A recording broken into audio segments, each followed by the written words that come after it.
Welcome to Dr. Roger and Friends, the bright side of longevity, hosted by three Ps in a podcast, Doc Roger, Teresa, and Danielle. Thanks for joining us for Coffee and Conversation.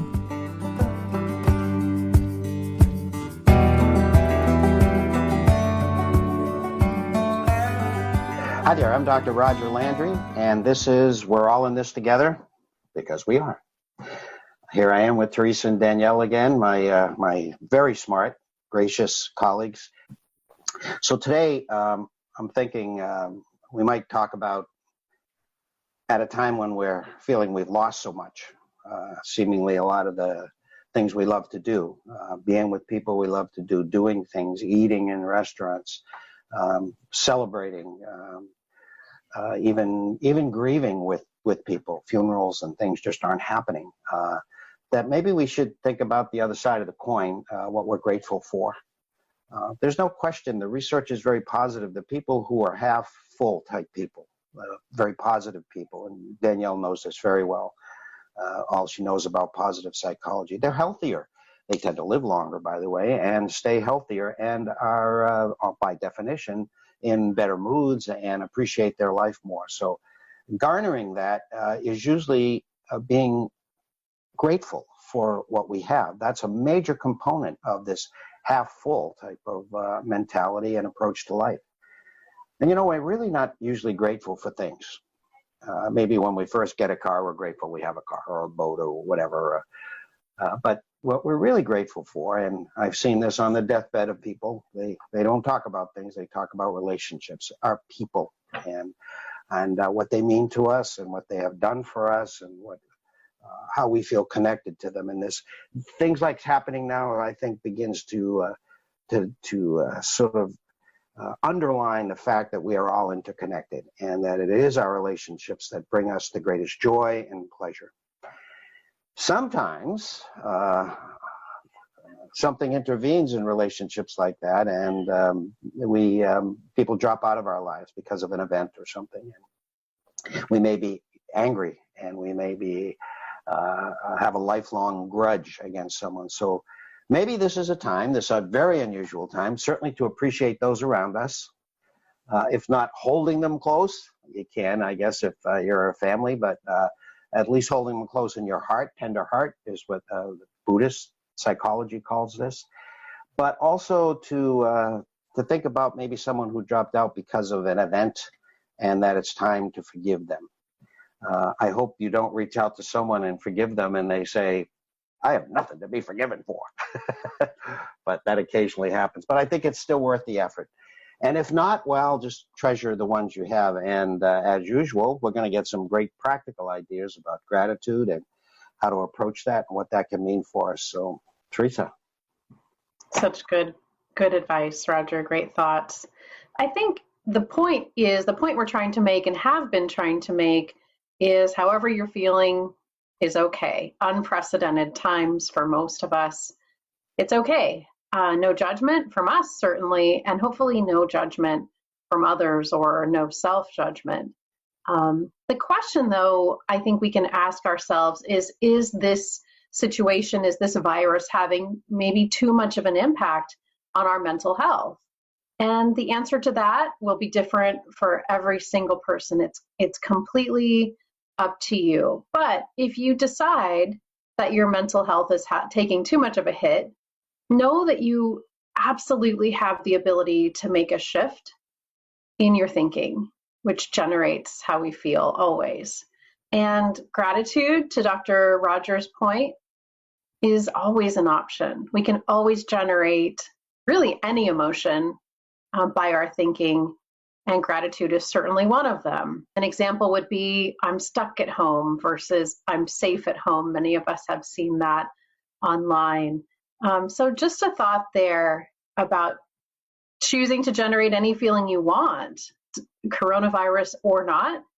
And Danielle, I know you have some great thoughts about generating gratitude. So you might remember on our very first video, I talked a little bit about gratitude, and I want to do a little refresher of that and then maybe take it a few steps further.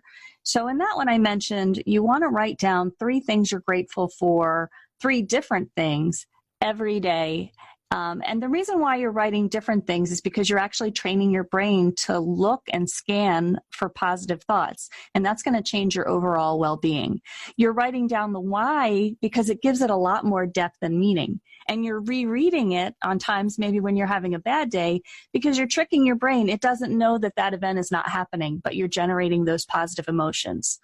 So for today, to take that further, I would invite you and encourage you to share some of those things on your list with people you're in home with, call people on the phone and share those elements and invite them to share back.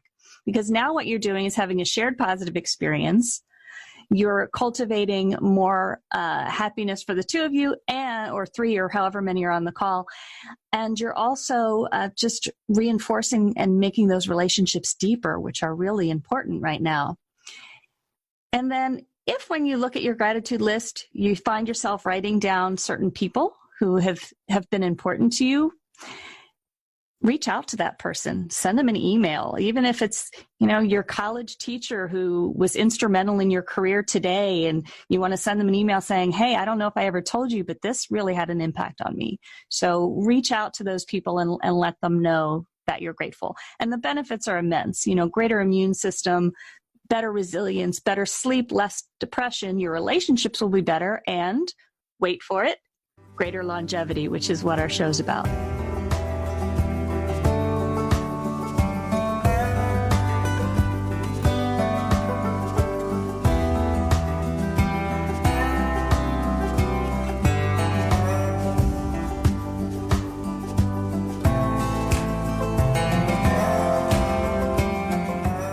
We can't control this situation.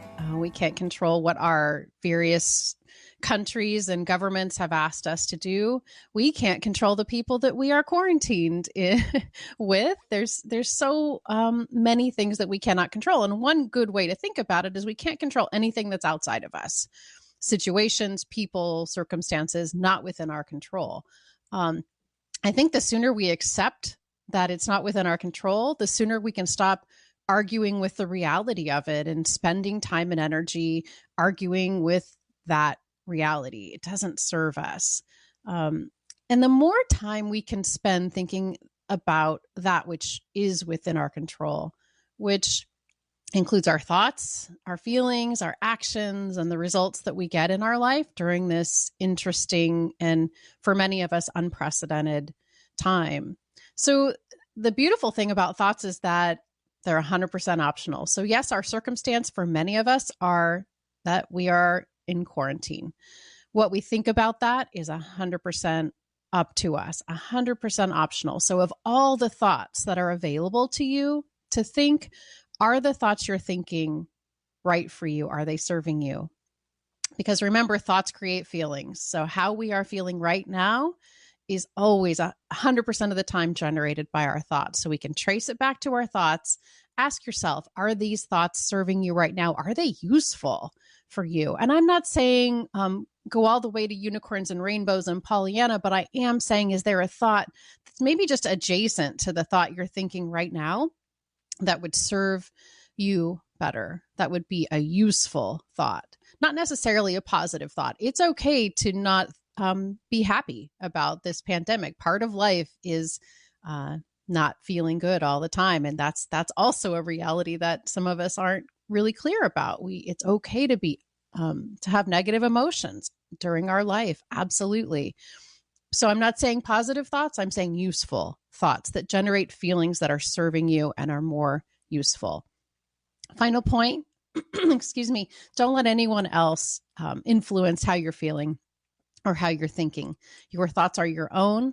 You have 100% ability to choose any thought to think that will generate feelings for you that might serve you better. So try on different thoughts like you try on different clothes, see what serves you, and don't be influenced by others.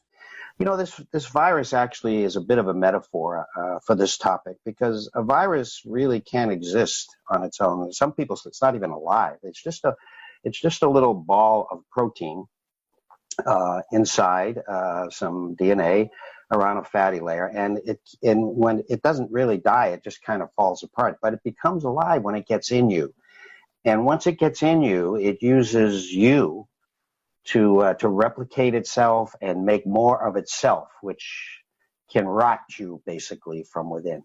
And I think it's the same way with this. Positive thoughts, gratitude can come in and cause a very positive thing to take over you, your very being, your very cells.